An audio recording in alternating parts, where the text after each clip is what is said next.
Hello, hello everyone. Welcome to my channel Legal Presentations. Today, today I would like to discuss about the topic Section 138 of Negotiable Instrument Act, that is disowner of check. Before going into the topic, let us discuss a few definitions that we come across in this topic. Let us see the first one.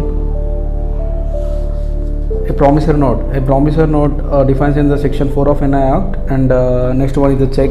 Check is defined in the section 6 of NI Act, and last one is disowner of check. And let us see how the check is bounced or dishonored by step process. Okay, here we have seen who is drawer, and who is payee. And the first step,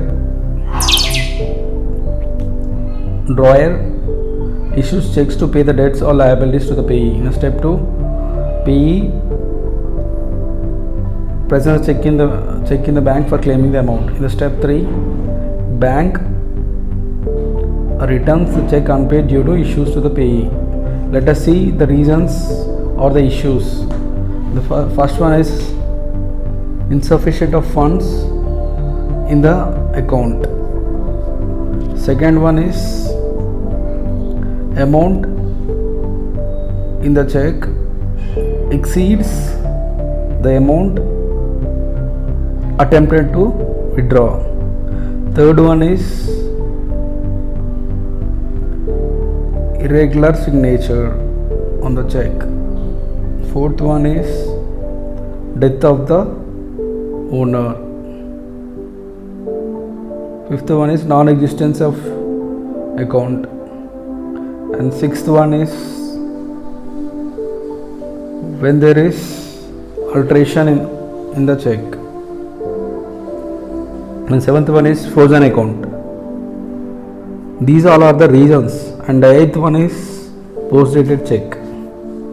And the last one is account closed by the drawer after issuing the check to the payee. Next one is pictorial representation of disowner of check in the form of flowchart. Let us see. Here, drawer issues check in order to pay debts or liabilities, and the payee presents a check in the bank. And if the check is honored, then pays the amounts to the payee. If it is dishonored, issues memo with valid reason and returns the check. After the check dishonored, then what are the steps that need to be followed?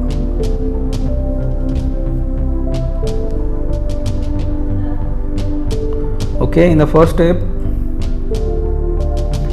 payee issues legal notice within 30 days from the date of the check return memo. In the step 2, payee on receipt of the notice within 15 days, drawer pays back the amounts or replies to the notice. On receipt of the notice, if he doesn't reply to the notice, then he follows the step 3. In the step 3, payee files the complaints in the court. The condition, what are the conditions for prosecutions? Let us see. For first condition is check must have been drawn for discharge of existing debt or liability. Check must present within 33 months or within the period of validity. Check must be returned unpaid. Fact of dishonour must be informed. These are the conditions. And what are the documents required for registering a complaint? Photocopies of the check and the memo copy, legal notice, etc. And also the written complaint, and also the letter of oath. Let us see the jurisdiction of court. Place where the check was drawn, and the place where the check was presented, place where bank returns a check, place where the notice of demand or payment was served by the payee. And let us discuss about interim compensation. Section 143 of NI Act confers the power of trial court, and Section 140A of NI Act imposes the appellant court to order the drawer to deposit the amount. Condition for deposit of interim compensation. There is a period of 60 days. Within 60 days, the amount need to be deposited. If it is not deposited, another 30 days can take the time by showing the valid reason. If the appellant is acquittal, in case it follows the same thing. Here the payee has 60 days to return. And let us see what is the punishment. The punishment here is imprisonment may be extended up to 2 years, or with the fine, or with the both. Thank you so much for watching. Please subscribe to my channel Legal Presentations. Bye everyone.